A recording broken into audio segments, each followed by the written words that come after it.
Students, हम लोग Africa के उच्चावच अथवा भौतिक विशेषताओं के बारे में अध्ययन कर रहे हैं। पिछले अध्याय में हमने अफ्रीका का जो उच्च पर्वतीय प्रदेश है उसका अध्ययन किया था। अफ्रीका के उच्च पर्वतीय प्रदेश में अफ्रीका का जो मुख्य पर्वत है एटलस पर्वत, उसे शामिल किया जाता है। उसी के बारे में हमने विस्तार से पढ़ा था। अफ्रीका का जो दूसरा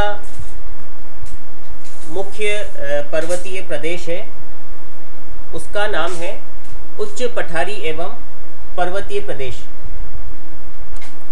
उच्च पठारी एवं पर्वतीय प्रदेश अफ्रीका का दूसरा महत्वपूर्ण भौतिक प्रदेश है उच्चावच की दृष्टि से। अफ्रीका का जो अधिकांश भाग है वो इसके उच्च पठारी और पर्वतीय प्रदेश में गिना जाता है। अधिकांश भाग यहाँ का पठारी और पहाड़ी है। अधिकांश हिस्से को इसके द्वारा कवर किया यानी घेरा गया है। इसके उत्तर पूर्व में दक्षिणी भाग में सतत पठारी क्षेत्र की श्रृंखला पाई जाती है। अभी मानचित्र में भी हम देखेंगे। इस उच्च पर्वतीय पठारी प्रदेश को 3 भागों में बांटा गया है। पहला है अबिसिनिया का पठार जो कि उत्तर में स्थित है। दूसरा है पूर्वी अफ्रीकी पर्वत पठार क्रम और तीसरा है दक्षिणी पर्वत पठार क्रम। 3 हिस्से भी आपको मैंने बताए थे, पूर्व की ओर वाला, उत्तर की ओर वाला और दक्षिण की ओर वाला। अबिसिनिया का जो पठार है यह पूर्वी अफ्रीका के 2 देश हैं, इथोपिया और सोमालिया, इन दोनों में पाया जाता है। इस पठारी प्रदेश की एक शाखा लाल सागर तक जाती है, भी मानचित्र में हम देखेंगे। इसमें अवाया और अबूसा आदि झीलें भी स्थित है। तो प्रमुख जो है उत्तर पूर्व की ओर यह है अबिसिनिया का पठार, जिसका विस्तार इथोपिया और सोमालिया प्रदेश में है। और इस पठारी प्रदेश की जो एक शाखा है वो लाल सागर तक जाती है। इसमें आयावा और अबूसा आदि झीलें भी स्थित है। तो उसका विस्तार ध्यान रखें। इसका जो विस्तार है वह इथोपिया और सोमालिया 2 देशों में इसका विस्तार है। और अतिरिक्त इसका जो विस्तार है वो लाल सागर तक इसका विस्तार चला गया है। और अवाया और अबूसा यहाँ पर 2 झीलें पाई जाती है। इसके बाद है पूर्वी अफ्रीकी पर्वत पठार क्रम। ये अफ्रीका के पूर्वी भाग में स्थित है। और ये जो क्षेत्रफल है ये बहुत विषम उच्चावच वाला है। विषम उच्चावच वाला क्षेत्र का मतलब है कि यहाँ पर जो उच्चावच है, जो धरातल है, वो अत्यंत असमानताओं वाला है। कहीं मैदान भी है, कहीं पठार भी है, कहीं दरार घाटियाँ भी पाई जाती है। तो इस प्रकार से ये जो क्षेत्र है विषमताओं वाला है। यह जम्बेजी नदी के उत्तर में कीनिया तक फैला हुआ है। तो कीनिया तक इसका विस्तार देखने को मिलता है। इस प्रदेश में दरार घाटी, समानांतर पर्वत और समतल पठार आदि पाए जाते हैं। तो अभी आपको बताया था कि यह जो क्षेत्र है ये विषम उच्चावच वाला प्रदेश है। और इसका जो विस्तार है वो जम्बेजी नदी के उत्तर में कीनिया तक इसमें शामिल है। इसमें दरार घाटी अभी हम देखेंगे, यहाँ पर दरार घाटी अभी पाई जाती है। समानांतर पर्वत यहाँ पर पाए जाते हैं। समतल पठारी भाग भी यहाँ पर विद्यमान है। यहाँ पर कुछ झीलें भी हैं जो कि दरार घाटी में स्थित हैं।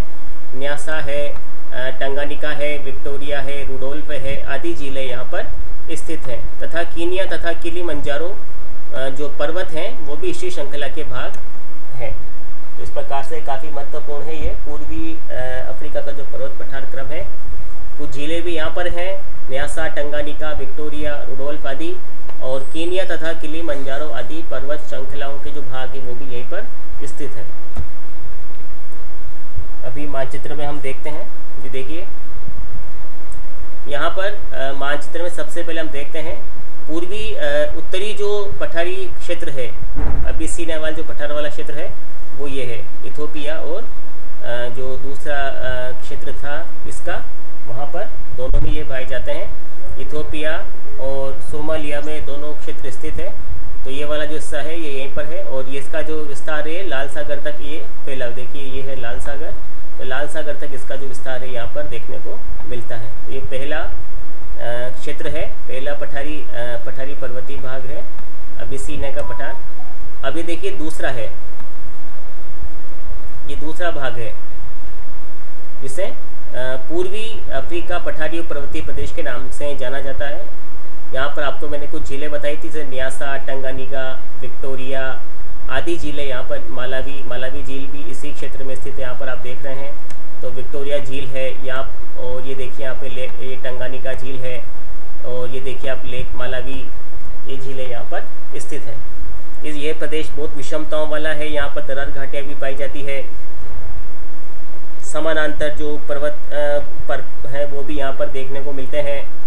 इसके अलावा जो पठारी क्षेत्र है वो भी यहाँ पर देखने को मिलता है। तो इस पठार के 3 हिस्से हमने किए हैं। पहला अबिसीनिया का पठारी प्रदेश, दूसरा पूर्वी अफ्रीका के पठार और पर्वत क्रम, और तीसरा दोस्तों हम यहाँ पर देख रहे हैं, देखिए दक्षिण अफ्रीका का जो पठार है और पर्वत क्रम है दक्षिण की ओर वाला, ये है तीसरा। 3 पठारी क्षेत्र यहाँ पे हो गए, और इसका जो पर्वतीय क्रम था ये हमने कल पढ़ाई था। पूरा का पूरा जो ये पर्वतीय क्रम है, ये पर्वतीय प्रदेश है, ये इसका पठारी क्षेत्र हो गया। और इसके बाद हम जो तीसरा पढ़ेंगे वो होगा नदी बेसिन, नाइजर नदी का बेसिन। देखिए यहाँ पर ये कांगो नदी का बेसिन, इसके बाद ये आप देख रहे हैं यहाँ पर नील नदी का बेसिन, और नील नदी के बेसिन के बाद ये जेम्बेजी नदी का बेसिन। तो यहाँ पर हम देखते हैं कि किस प्रकार से अलग अलग जो क्षेत्र हैं वो यहाँ पर विद्यमान है। 3 पठारी प्रदेश हमने यहाँ पर देखे हैं, अभी इनके बारे में अध्ययन कर रहे हैं हम। तो पहला हो गया आपके यहाँ पर पहला जो प्रदेश है वो आपका अबिसीनिया का पठारी क्षेत्र है, दूसरा पूर्वी अफ्रीका के पर्वत और पठारी क्रम है, और तीसरा दक्षिणी अफ्रीका का पठार ये स्थित है। दक्षिण अफ्रीका के पठार के बारे में हम पढ़ते हैं। ये एक समतल पठारी क्षेत्र है। यह अफ्रीका के दक्षिणी भाग में स्थित, अभी हमने देखा था। यह केप प्रांत, नेटाल और बसुतोलैंड आदि राज्यों में है। 3 राज्यों में फैला हुआ है, केप, नेटाल और बसुतोलैंड। इस पठारी भाग को चारों ओर से पर्वतों ने घेर रखा है, जिनमें क्रमशः कोम्सबर्ग और कामिसबर्ग दक्षिण और पश्चिम में, और पूर्व की ओर डेकन्सबर्ग और स्ट्रासबर्ग पर्वत हैं। तो ये जो दक्षिण अफ्रीका का पठारी जो भाग है ये अफ्रीका के दक्षिण में स्थित है, और दक्षिण की ओर यहाँ पर हम देख सकते हैं कि दक्षिण में जो केप, नेटाल और बसुतोलैंड का जो हिस्सा है वहाँ पर ये दक्षिण का पठार फैला हुआ है। ये पर्वतों से घिरा हुआ है। दक्षिण और पश्चिम में कोम्सबर्ग और कामिसबर्ग, और पूर्व की ओर ड्रेकन्सबर्ग और स्ट्रासबर्ग पर्वत यहाँ पर फैले हुए हैं। यदि प्रश्न पूछा जाए कि दक्षिण अफ्रीका के पठारी प्रदेश का वर्णन कीजिए तो 3 भागों में से बांटा गया है। पहला अबिसीनिया का पठार, दूसरा पूर्वी अफ्रीका के पर्वत और पठार, और तीसरा दक्षिण अफ्रीका का पठारी प्रदेश। इस प्रकार से हमने दक्षिण अफ्रीका का जो पठारी क्षेत्र था उसके बारे में अध्ययन किया। अब हम देखते हैं दक्षिण अफ्रीका के नदी बेसिन के बारे में। जो तीसरा महत्वपूर्ण भौतिक प्रदेश है उच्चावच है, यहाँ का उच्चावचीय स्वरूप है वो यहाँ का भौतिक प्रदेश है। तो भौतिक प्रदेश जो है वो यहाँ का है नदी बेसिन। अभी तक हमने यहाँ पर इसके पर्वतीय भाग, दूसरा हमने यहाँ पर इसका अध्ययन किया पठारी क्षेत्र, पठारी और पर्वतीय भाग जो था उसका अध्ययन किया, और तीसरा जो महत्वपूर्ण यहाँ का भौतिक उच्चावच प्रदेश है वो है नदी बेसिन। अफ्रीका में 4 नदी बेसिन है। कितने नदी बेसिन है? 4 नदी बेसिन यहाँ पर स्थित हैं, जिनमें कांगो नदी बेसिन यहाँ की प्रमुख नदी है, इनकी नदी बेसिन है ये, नाइजर नदी बेसिन, जेम्बेजी नदी बेसिन, और चौथा नील नदी बेसिन। तो यहाँ पर आप देख रहे हो कि कांगो नदी बेसिन है, नाइजर नदी बेसिन है, जेम्बेजी नदी बेसिन है और नील नदी बेसिन है। ये यहाँ के प्रमुख नदी बेसिन है। सबसे पहले हम इन नदी बेसिनों के बारे में अध्ययन करते हैं। नदी बेसिन का तात्पर्य होता है एक प्रमुख नदी है और उसकी सहायक नदियाँ जहाँ जहाँ साकर उसमें गिरती है वो संपूर्ण प्रदेश नदी बेसिन के नाम से जाना जाता है। वो पूरा का पूरा क्षेत्र है जो यहाँ से उसको जल प्राप्त होता है, सहायक नदियों को मिलाता हुआ नदी बेसिन कहलाता है। तो सबसे पहले हम यहाँ पर अध्ययन करते हैं दोस्तों नील नदी बेसिन। मानचित्र में भी हम देखेंगे अभी। ये अफ्रीका की सबसे महत्वपूर्ण नदी है नील नदी, इसके बारे में हम जानते हैं। नील नदी काफ़ी चर्चित भी रहती है, विश्व की सबसे लंबी नदी है। तो अफ्रीका की महत्वपूर्ण नदी है, दक्षिण से उत्तर की ओर प्रवाहित होती है और इसका जो क्षेत्रफल है 3,03,49,000 वर्ग किलोमीटर क्षेत्र में फैली हुई है, ये प्रवाहित होती है। यह 9 देशों से होकर गुजरती है। जो नील नदी है 9 देशों से होकर गुजरती है। इसकी नदियाँ मिलकर के विश्व की सबसे लंबी नदी है। 6690 किलोमीटर इसकी लंबाई है। ये दो नदियों से मिलकर बनती है, श्वेत नील जो कि टेंगानिका झील से निकलती है और नीली झील जो कि टाना झील से निकलती है। तो दो नदियों से मिलकर ये बनती है। नीली कौन सी है? श्वेत नील, वाइट नील जिसे कहते हैं। वाइट नील जो कि टेंगानिका झील से निकलती है और दूसरी ब्लू नील, नीली नील जो कि टाना झील से निकलती है। दोनों नदियों से मिलकर के फिर नील नदी का निर्माण होता है और विश्व की सबसे लंबी नदी है। इसकी लंबाई कितनी है? 6690 किलोमीटर ये लंबी है। उसका जो क्षेत्रफल है, अपवाह क्षेत्रफल है 3,03,49,000 वर्ग किलोमीटर क्षेत्र में यह लगभग फैली हुई यहाँ पर है। इसके बाद हम देख रहे हैं कि भूमध्य सागर में गिरने से पूर्व यह 6 बड़े प्रपात बना देती है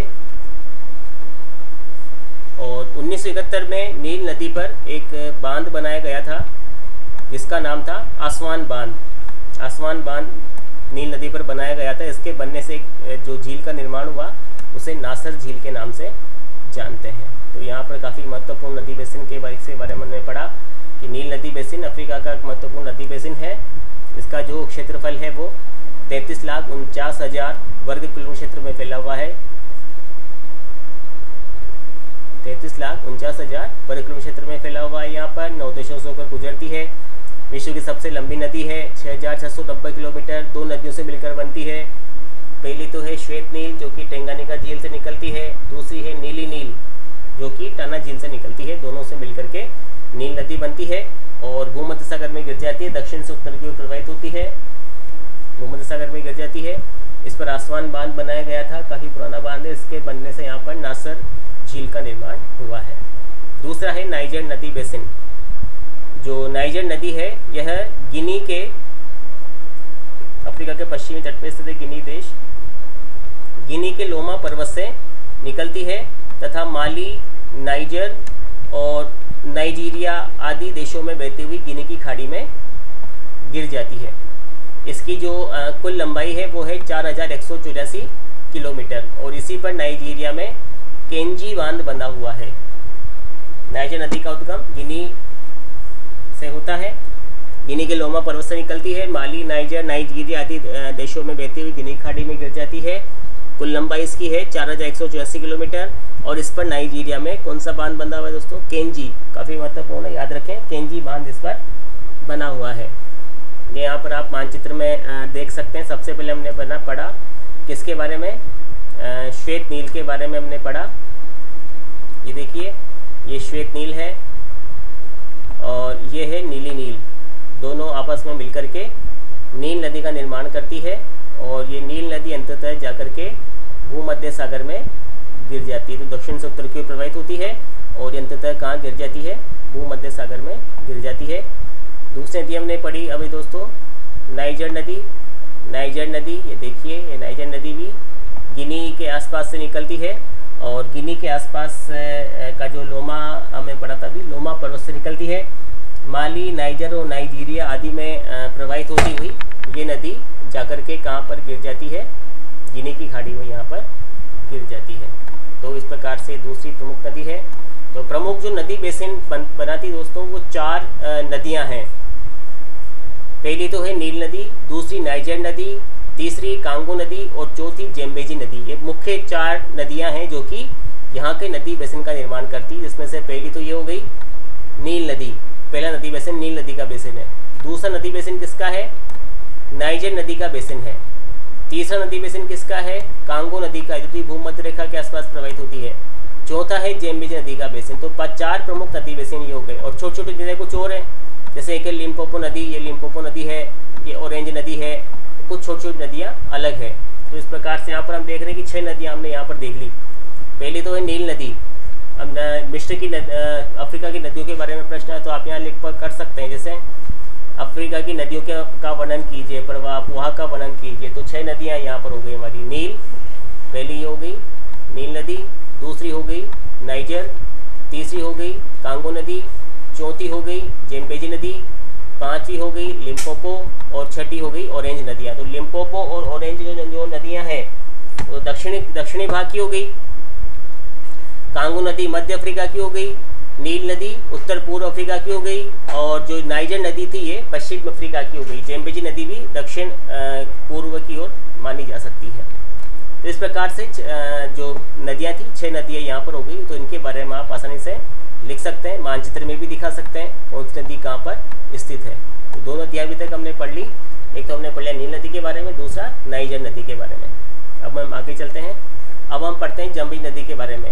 इसका जो उद्गम स्थल है ये जाम्बेजी नदी है, जाम्बिया में इसका उद्गम होता है, और इसकी जो कुल लंबाई है लगभग 3000 किलोमीटर है। लंबाई आपको अलग अलग पुस्तकों में अलग अलग देखने को मिल सकती है, कुछ अंतर देखने को मिल सकता है। तो जाम्बिया में इसका उद्गम होता है और इसकी कुल लंबाई है 3000 किलोमीटर। यह विक्टोरिया जलप्रपात का निर्माण करती है, काफ़ी महत्वपूर्ण है। विक्टोरिया जलप्रपात का निर्माण कौन सी नदी करती है? जाम्बेजी नदी करती है। और चौथी नदी है दोस्तों, काफ़ी महत्वपूर्ण है, कांगो नदी, जो कि पूर्व में जायरे नदी के नाम से जानी जाती थी। अफ्रीका की दूसरी बड़ी नदी है, सबसे बड़ी नदी नील नदी हो ही गई, ये दूसरी सबसे बड़ी नदी है। इसकी लंबाई 4370 किलोमीटर है। विश्व की एकमात्र नदी है जो विषुवत रेखा को 2 बार काटती है। कई बार प्रश्न पूछा गया है, ऑब्जेक्टिव क्वेश्चन यहाँ से महत्वपूर्ण बनता है। वह कौन सी नदी है जो विषुवत रेखा को 2 बार काटती है? तो उस नदी का नाम है कांगो नदी।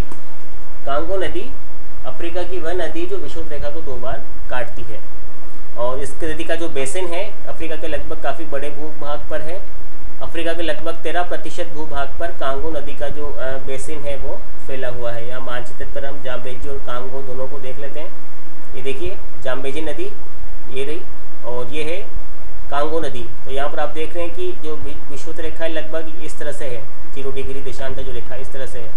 तो यहाँ पर आप देख रहे हैं कि जो डिग्री को 2 बार काट रही है, ठीक है, एक उद्गम स्थान से आ रही है तब काट रही है, और वापस गिनी की खाड़ी में गिरने के समय पर अटलांटिक महासागर गिरती है, तो यहाँ पर ये काट रही है। तो 2 बार भूमध्य रेखा को यह काटती है, काफ़ी महत्वपूर्ण है। कांगो नदी, जिसे जायरे नदी भी कहा जाता था, भूमध्य रेखा को 2 बार काटती है।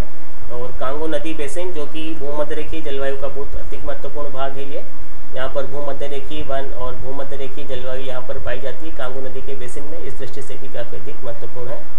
और फिर आती है आपके जेम्बेजी नदी, जहाँ पर विक्टोरिया जलप्रपात बना हुआ है। फिर लिम्पोपो और ऑरेंज 2 अन्य नदी बेसिन है जो कि छोटी नदी बेसिन है। तो इस प्रकार हमने देखा कि 4 मुख्य नदी बेसिन हैं अफ्रीका में।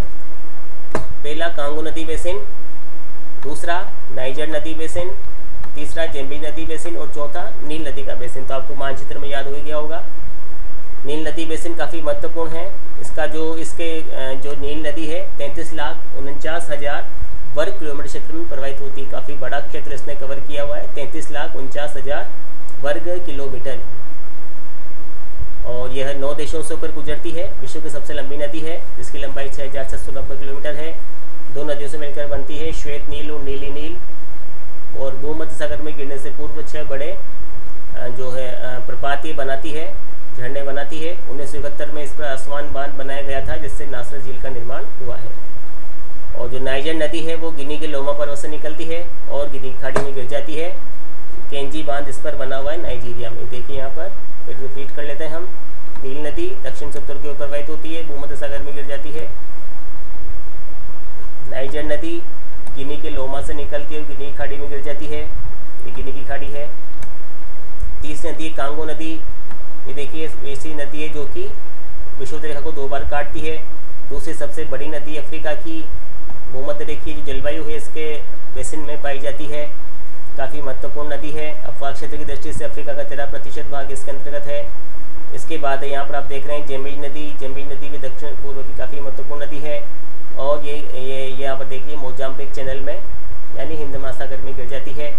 और अन्य जो नदियाँ हैं वो लिम्पोपो और ऑरेंज नदियाँ हैं। इस प्रकार से हमने यहाँ पर नदियों के बारे में भी अध्ययन किया। तो यहाँ पर हमने अफ्रीका के जो 3 भौतिक प्रदेश थे उनका अध्ययन किया है। अफ्रीका के जो पहला भौतिक प्रदेश था जिसमें हमने पर्वतीय क्षेत्र का अध्ययन किया था। और अफ्रीका का जो पर्वतीय क्षेत्र है वो मुख्य रूप से एटलस पर्वत का ही भाग है, उसके बारे में हमने अध्ययन किया। उसके बाद यहाँ के पठारी क्षेत्र के बारे में हमने अध्ययन किया। अब पठारी भाग को 3 भागों में बांटा गया था। अबिसिनिया का पठार, पूर्वी अफ्रीका का पठारी और पर्वतीय क्षेत्र, दक्षिण अफ्रीका के पठार। फिर हमने नदी बेसिन का अध्ययन किया। 4 नदी बेसिन मुख्य यहाँ पर, नील नदी का बेसिन, कांगो नदी का बेसिन और नाइजर नदी का बेसिन और जेम्बेजी नदी का बेसिन।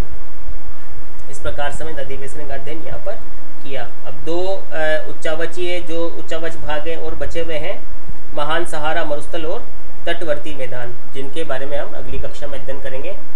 जो आज हमने पढ़ा है इसे आप अपने रजिस्टर में नोट कर लें, और इसका जो प्रश्न है जो आपको अपने असाइनमेंट में करना है वो ये है कि दक्षिण अफ्रीका के जो नदी बेसिन हैं उनका विस्तृत मानचित्र से वर्णन कीजिए। प्रश्न आपको करना है, ये ध्यान रखें असाइनमेंट में। दक्षिण अफ्रीका के नदी बेसिन का जो उच्चावचीय भाग है, उच्चावच भूभाग है नदी बेसिन, उसका विस्तार से वर्णन आपको करना है। आज हम इतना अध्ययन करेंगे। इसे अपने रजिस्टर में नोट डाउन भी कर लें। Thank you.